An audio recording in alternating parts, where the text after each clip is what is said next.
Charlotte's Web, Chapter 16. Off to the Fair. The night before the country fair, everybody went to bed early. Fern and Avery went in bed by 8. Avery lay dreaming that the Ferris wheel had stopped and that he was in the top car. Fern lay dreaming that she was getting sick in the swings. Lurvy was in bed by 8:30. He lay dreaming that he was throwing baseballs at a cloth cat and winning a genuine Navajo blanket. Mr. and Mrs. Zuckerman were in bed by 9. Mrs. Zuckerman lay dreaming about a deep freeze unit. Mr. Zuckerman lay dreaming about Wilbur. He dreamt that Wilbur had grown until he was 116 feet long and 92 feet high, and that he had won all the prizes at the country fair, and was covered with blue ribbons and even had a blue ribbon tied to the end of his tail. Down in the barn cellar, the animals too went to bed early, all except Charlotte. Tomorrow would be fair day.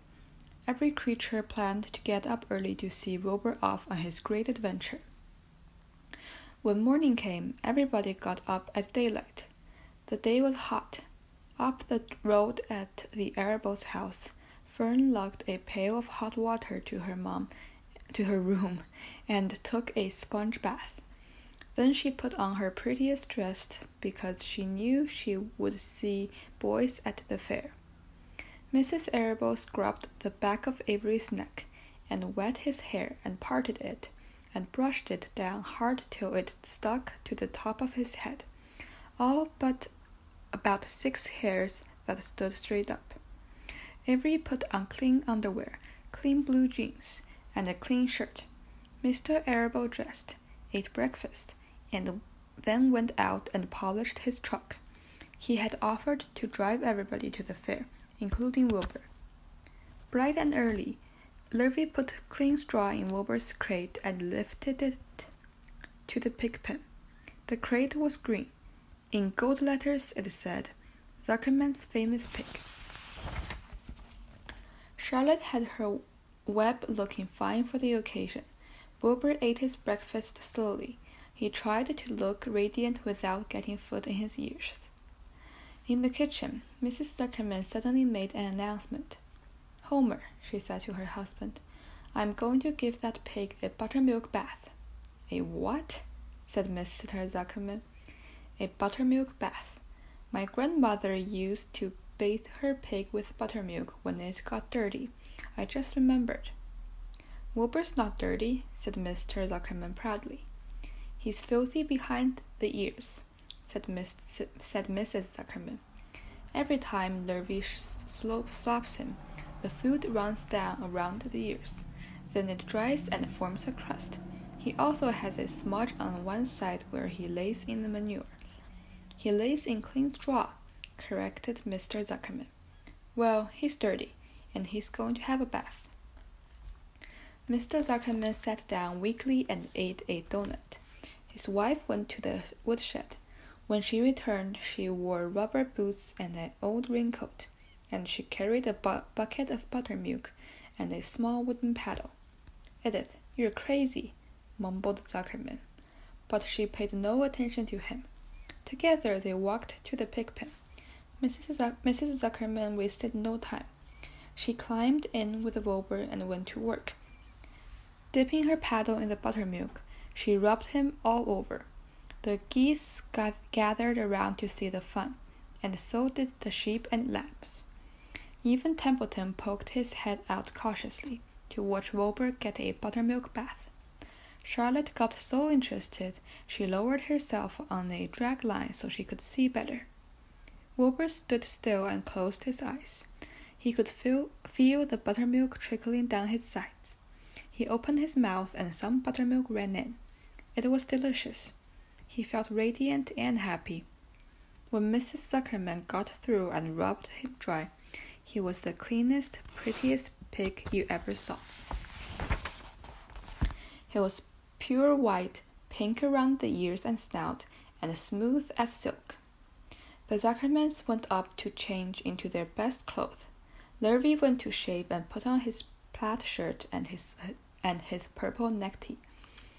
The animals were left to themselves in the barn. The 7 goslings paraded around and round their mother. Please, please, please take us to the fair, begged a gosling. Then all 7 began teasing to go. Please, please, please, please, please.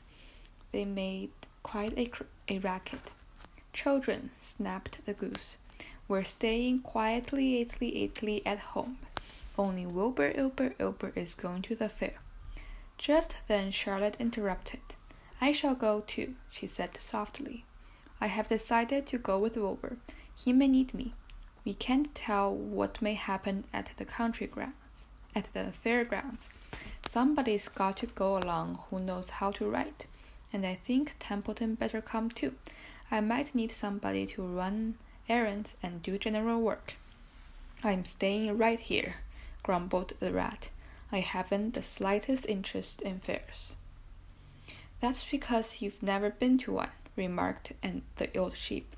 A fair is a rat's paradise. Everybody spills food at the fair. A rat can creep out late at night and have a feast. In the horse barn you will find oats that the trotters and pacers have spilled. In the trampled grass of the infield you will find old discarded lunch boxes containing the foul remains of peanut butter and sandwiches, hard-boiled eggs, cracker crumbs, bits of doughnuts, and particles of cheese.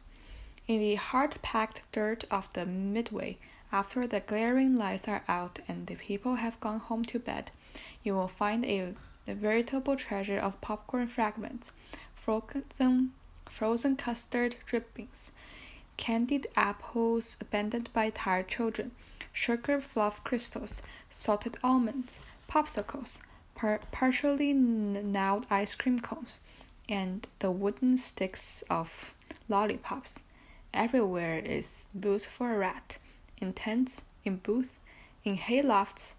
Why, a fair has enough disgusting leftover food to satisfy a whole army of rats. Templeton's eyes were blazing. Is that true? He asked. Is this appetizing yarn of yours true?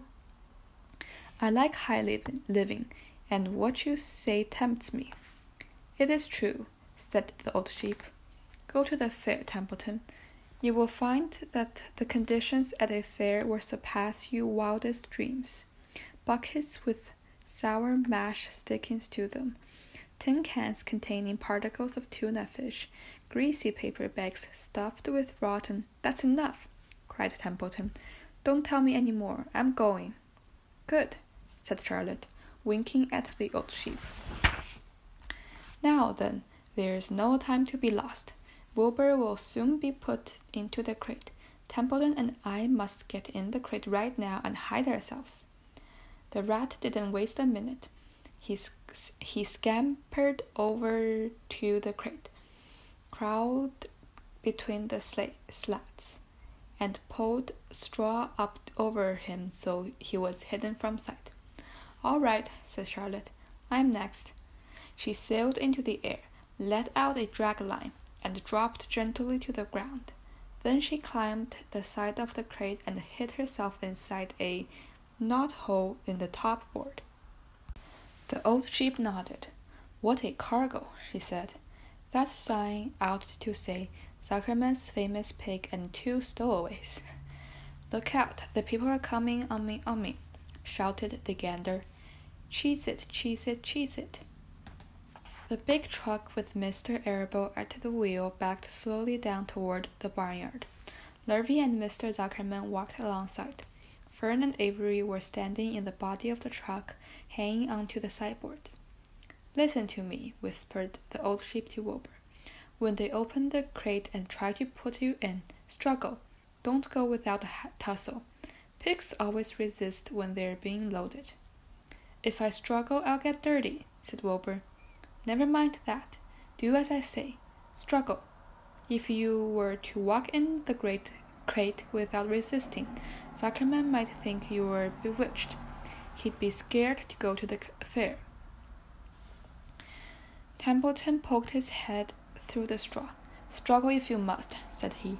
But kindly remember that I'm hiding down here in this crate and I don't want to be stepped on, or kicked in the face, or pummeled, or crushed in any way, or squashed, or buffeted about, or bruised, or lacerated, or scarred, or biffed. Just watch what you're doing, Mr. Radiant, when they get to shove you in. Be quiet, Templeton, said the sheep. Pull in your head, they're coming. Look radiant, Wilbur. Lay low, Charlotte. Talk it up, Geese. The truck backed slowly to the pig pen and stopped. Mr. Arable cut the motor, got out, walked around to the rear, and lowered the tailgate. The geese cheered. Mrs. Arable got out of the truck. Fern and Avery jumped to the ground. Mrs. Zuckerman came walking down from the house. Everybody lined up at the fence and stood for a moment admiring Wilbur and the beautiful green crate. Nobody realized that the crate already contained a rat and a spider. That's some pig, said Mrs. Arable. He's terrific, said Lurvy. He's very radiant, said Fern, remembering the day he was born. Well, said Mrs. Zuckerman, he's clean, anyway. The buttermilk certainly helped. Mr. Arable studied Wilbur carefully. Yes, he's a wonderful pig, he said. It's hard to believe that he was the runt of the litter. You'll get some extra good ham and bacon, Homer, when it comes time to kill that pig. Wilbur heard these words, and his heart almost stopped. I think I'm going to faint, he whispered to the old sheep, who was watching. Kneel down, whispered the old sheep. Let the blood rush to your head. Wilbur sank to his knees, all radiance gone, his eyes closed. Look, screamed Fern, he's fading away. Hey, watch me, yelled Avery, crawling on all fours into the crate. I'm a pig, I'm a pig. Avery's foot touched Templeton under the straw. What a mess, thought the rat. What fantastic creatures boys are. Why did I let myself in for this? The geese saw Avery in the crate and cheered. Avery, you get out of that crate in this instant, commanded his mother. What do you think you are? I'm a pig, cried Avery, tossing handfuls of straw into the air. Oink, oink, oink. The truck is rolling away, Papa, said Fern. The truck, with no one at the wheel, had started to roll downhill. Mr. Arable dashed to the driver's seat and pulled on the emergency brake. The truck stopped. The geese cheered. Charlotte crouched and made herself as small as possible in the knothole, so Avery couldn't see her. Come out at once, cried Mrs. Arable. Avery crawled out of the crate on hands and knees, making faces at Wilbur. Wilbur fainted away. The pig has passed out, said Mrs. Zuckerman. Throw water on him. Throw buttermilk, suggested Avery. The geese cheered. Lurvy rang for a pail of water. Fern climbed into the pen and knelt by Wilbur's side. It's sunstroke, said Zuckerman. The heat is too much for him. Maybe he's dead, said Avery. Come out of the pig pen immediately, cried Mrs. Arable. Avery obeyed his mother and climbed into the back of the truck so he could see better. Lurvy returned with cold water and dashed it on Wilbur. Throw some on me, cried Avery. I'm hot too. Oh, keep quiet, hollered Fern. Keep quiet. Her eyes were brimming with tears. Wilbur, feeling the cold water, came to. He rose slowly to his feet, while the geese cheered. He's up, said Mr. Arable. I guess there's nothing wrong with him. I'm hungry, said Avery. I want a candied apple. Wilbur's all right now, said Fern. We can start. I want to take a ride in the Ferris wheel. Mr. Zuckerman and Mr. Arable and Lurvy grabbed the pig and pushed him headfirst toward the crate. Wilbur began to struggle.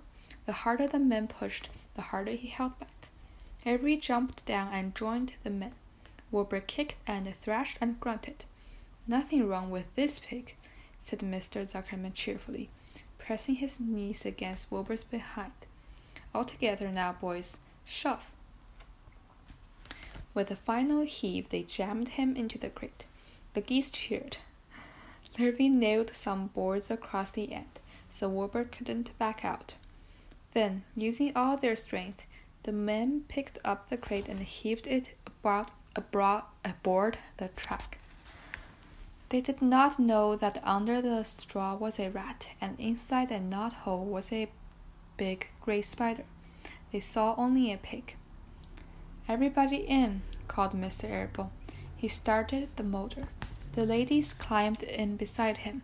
Mr. Zuckerman and Lurvy and Fern and Avery rode in back, hanging onto the sideboards.